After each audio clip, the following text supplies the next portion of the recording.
O vídeo com aquele tradicional giro de notícias e a primeira informação é sobre o São Paulo.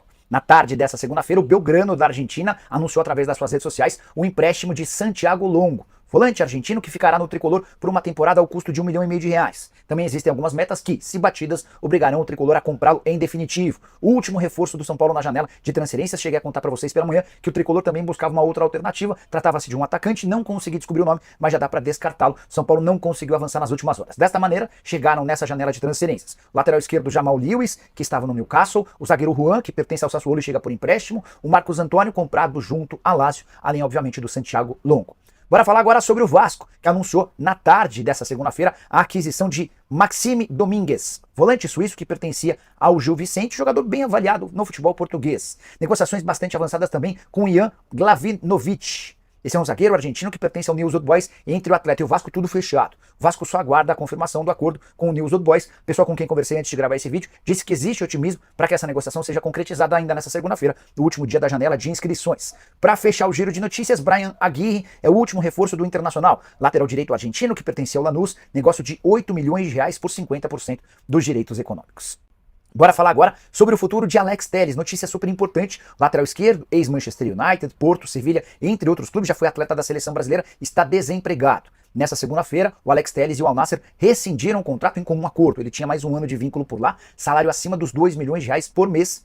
É de se imaginar que o Al Nassr tenha oferecido uma boa compensação financeira para que essa rescisão tenha sido anunciada. Atleta comprado no ano passado por R$38 milhões. O Al Nassr tomou a decisão de rescindir esse contrato por conta do limite de estrangeiros. Houve até um acréscimo para essa temporada. No futebol saudita, cada clube pode ter até 8 gringos. Só que com a chegada do Bento, goleiro contratado junto ao Atlético Paranaense, o Al Nassr foi para 9 estrangeiros. E sobrou para o Alex Telles, que teve seu contrato rescindido, passagem pelo futebol saudita com 44 partidas, 3 gols e 6 assistências. Alex Telles, que já foi especulado no Corinthians, no Grêmio, entre outros. O fato dele estar desempregado antes do fim da janela de transferências no Brasil vai permitir que ele seja contratado por clubes brasileiros nos próximos dias. Mas estou para dizer para vocês que a tendência é que ele se acerte com a Turquia. Há um clube grande por lá oferecendo um caminhão de dinheiro. Prometo ficar de olho nessa história e qualquer novidade conto para vocês. Combinado? Bora falar agora sobre mais um recorde batido pelo Botafogo.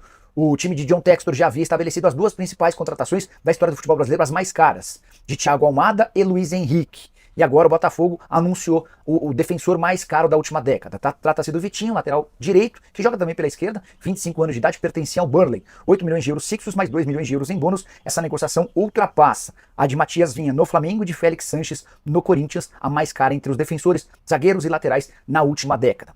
Só para completar sobre o Botafogo, o clube de Textor ainda fechou a compra de Lucas Camilo, meia de 18 anos de idade, grande joia da base do Grêmio, com destaque no Mundial e também no Sul-Americano da categoria Sub-17, vestindo a camisa da seleção brasileira. Preciso ainda atualizar a respeito de Damian Soares, lateral direito uruguaio que não joga mais no Botafogo. Ele pediu para ir embora, o Botafogo ficou incomodado, havia tratativas praticamente fechadas com o Peñarol, mas o que pega para que ele seja liberado diz respeito a pagamentos dos meses de julho e agosto. O Botafogo quer que ele abra mão desse dinheiro e o atleta não tem gostado dessa ideia.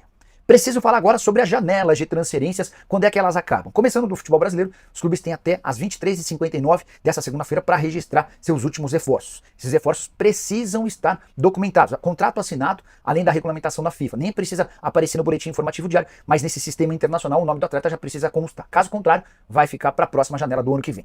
Mas a janela do Brasil não é a única a se encerrar nessa segunda-feira. Na Arábia Saudita o prazo já se encerrou, acabava nessa segunda por conta do fuso horário. Já dá para dizer que ninguém na Arábia Saudita contrata mais. Também nessa segunda-feira encerram-se as janelas na Holanda e no Uruguai. A Croácia fecha na próxima quinta-feira, Bélgica e Ucrânia na sexta-feira. O Catar, que costuma tirar atletas do Brasil, tem janela aberta até segunda-feira da semana que vem. Já o México fica até o dia 10 e a Turquia até o dia 13. A janela mais longa entre aqueles países que costumam comprar jogadores brasileiros é a dos Emirados Árabes Unidos até 1º de outubro.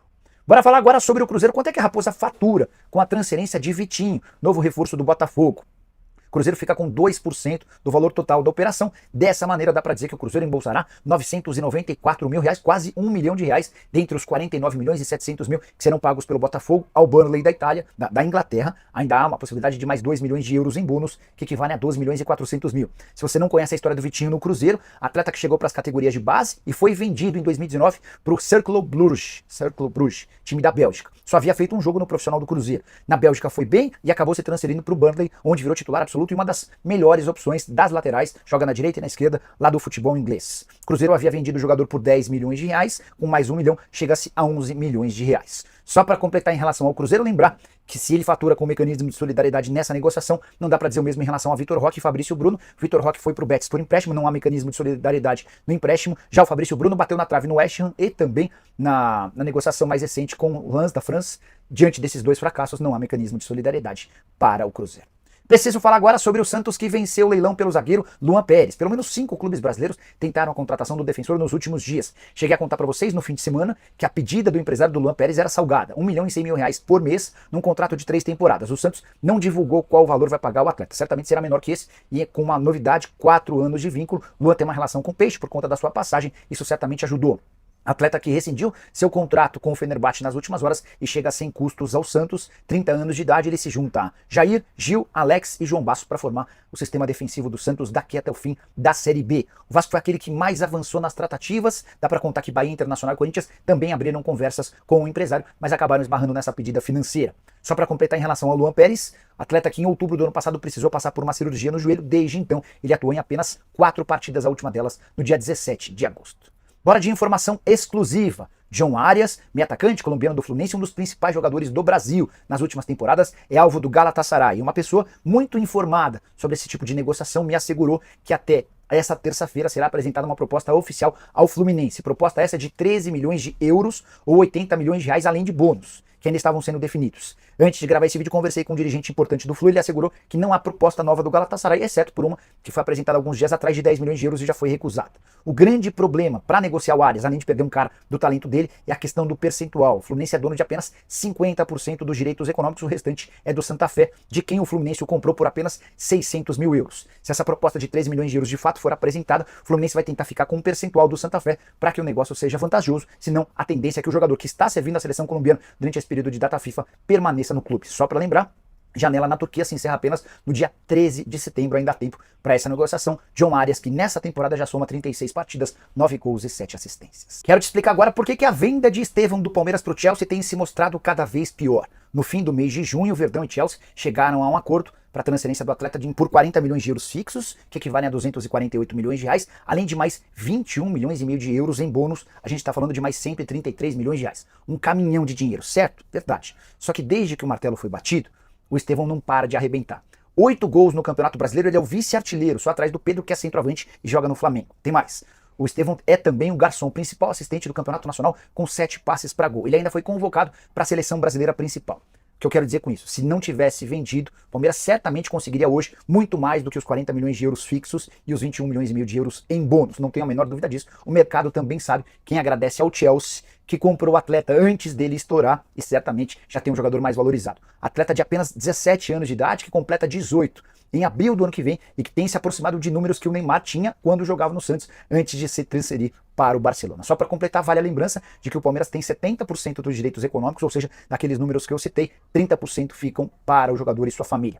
Sobre os bônus, como é que são pagos esses 133, deixa eu só confirmar, 133 milhões de reais de bônus? Eles estão atrelados a número de partidas, 70 jogos, com a camisa do Palmeiras e do Chelsea. Conforme esses jogos forem alcançando algumas etapas, a grana repassada para o Verdão.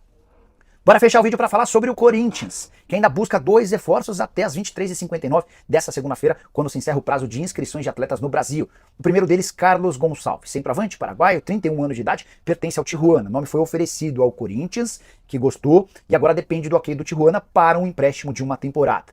Há necessidade da assinatura do contrato, do registro no sistema da FIFA, para que esse anúncio possa acontecer dentro do prazo legal. Segundo, só para contar que o Carlos Gonçalves já jogou por Necaxa, Pumas, Tigres, Toluca e também está desde o ano passado no Tijuana. Centroavante de 15 partidas com a camisa da seleção paraguaia, a última delas na eliminatória da temporada passada. Já o segundo reforço pretendido pelo Corinthians, esse mais complicado, Fabrício Angileri.